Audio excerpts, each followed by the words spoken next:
နားလည်မနော်โอเคအဲ့ဆိုလို့ရှိရင်အဲ့ဒါကကော်ရနီရိုးတွေစဲကွက်လေးတွေကိုဂျားထဲမှာအလွတ်လို့ကျွန်လို့ရှိရင်ပြန်ယူတာပေါ့ရိုက်ပြီးကမှာပေါ့နော်ရိုက်ပြီးကမှာထပ်ဖြည့်ချင်တာတော့ဒါမှမဟုတ်လေပိုွားလို့ပြန်ဖြတ်ချင်တာတော့ဆိုလို့ရှိရင်အဲ့လိုလုပ်လို့ရတယ်ဟုတ်ပြီအဲ့ဒါကကြောင်းရခေါင်းစဉ်တစ်ခုโอเคနောက်တစ်ခုဆက်သွားမယ်နောက်တစ်ခုကအောက်ခြေကရှိနေပတ်သက်လို့ဒီမှာတော့ပြင်ပြီးလိုက်ဖြစ်နေရနော်အောက်ခြေကရှိနေပတ်သက်လို့ရှေ့အစ်စ်ယူတာပြန်ဖြတ်တာပါညာအဲ့ဒီကုန်းလုံးသွားမယ်အဲ့ဆိုရင်လက်ရှိဒီမှာ assignment 2လို့ဘာလို့ဖြစ်နေတယ်ပေါ့နော်အဲ့ဒါလေးရှိတယ်ဒီနောက်ဆုံးရှိကိုနှိပ်မယ်ဒီအပေါင်းလေးကိုနှိပ်လို့ရှိရင်အဲ့မှာရှိအစ်စ်ရလာလိမ့်မယ်ဘယ်မှာရတယ်ဆိုတော့သူ့ရဲ့နောက်မှာရမယ်ကြည့်များဒီရှိ2ကိုနှိပ်ပြီးတော့အပေါင်းလေးကိုနှိပ်လို့ရှိရင်ရှိ2ရဲ့ဘေးမှာပဲ sorry assignment 2ရဲ့ဘေးမှာပဲရလာမှာကို session ပေးထားတဲ့ရှိရဲ့နောက်မှာရလာတာဒီကနော်โอเคမလို့ကျွန်လို့ရှိရင်တော့သူ့ပေါ်မှာတင် right click နှိပ်မယ်ပြီးရင် delete ကိုရွေးပြီးတော့ဒီရှိကိုပြန်ဖြတ်လို့ရတယ်ပေါ့ဒီရှိကိုလည်းဖြတ်မယ် right click နှိပ်မယ် delete ဆိုပြီးတော့ပြန်ဖြတ်လိုက်မယ်အဲ့ဆိုရင်ပြန်ပြတ်သွားပြီ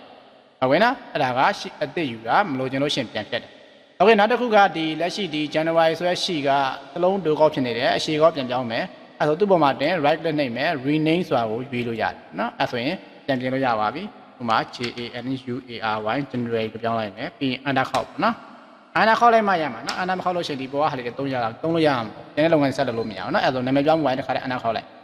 အဲ့ဆိုရင်နှစ်ချက် right click နှိပ်ပြီးတော့ rename ကိုရွေးရင်လည်းရတယ်ဒါမှမဟုတ်ဒီပြောင်းကျင်တဲ့ရှိပေါ်မှာတင်စာပေါ်မှာတင်နှစ်ချက်နှိပ်လိုက်လို့ရှိရင်လည်းရတယ်နော်ဒီတော့မှာပြန်ပြောင်းလို့ရပါပြီ FEBRUARY February โอเคအဲ့ဒါကရှိကိုနာမည်ပြောင်းတယ်နောက်တစ်ခါရှိတွေကိုနေရာရွှေ့မယ်ဆိုလို့ရှိရင်ဒီမှာဒီ January ဆိုတဲ့ရှိပေါ်မှာတင်ပြပြီးတော့ဒီဘက်ကို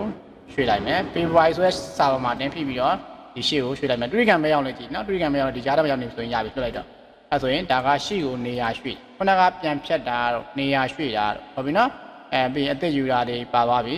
နောက်တစ်ခုဒီ assignment 2ဆိုရရှိဒီရှိကိုဖြောက်ထားမယ် right click နှိပ်မယ်ပြီး del ဆိုဖြောက်မှာဆိုတော့ height ကိုရွေးပေါ့အဲ့ဒါဖြောက်လိုက်ပြီပြန်တော့ကျွန်တော်ချိန်ကတော့ရှိတစ်ခုပေါ်မှာတင်လိုက် right click နှိပ်ပြီးတော့ height ကိုရွေးမယ်ပြီးသွားရင်သူ့ကိုရွေးပြီးတော့ okay လို့ဆိုရင်ပြန်ရသွားပြီဟုတ်ပြီနော်ရှိနေပြီလို့နော်နောက်တစ်ခုကဒီအရောင်လေးတွေခုချိန်ပြီးသားဖြစ်နေတယ်ပြန်ချိန်မယ်လက်ရှိဒီရှိရဲ့အရောင်ကိုချိန်မယ် right click နှိပ်မယ်ဒီမှာ tab color ဆိုတာရှိတယ်သူ့ကိုအရောင်ပြောင်းလိုက်မယ်ဒီအရောင်လေးပေါ့သူ့ကို right click နှိပ်မယ် tab color ကိုရွေးမယ်နောက်တစ်အောင်ပြောင်းလိုက်မယ်သူ့ကို right click နှိပ်မယ် tab color ကိုရွေးမယ်ရောင်ပြောင်းမယ်ဒါလွယ်တယ်နော်โอเคအဲ့ဆိုလို့ရှိရင်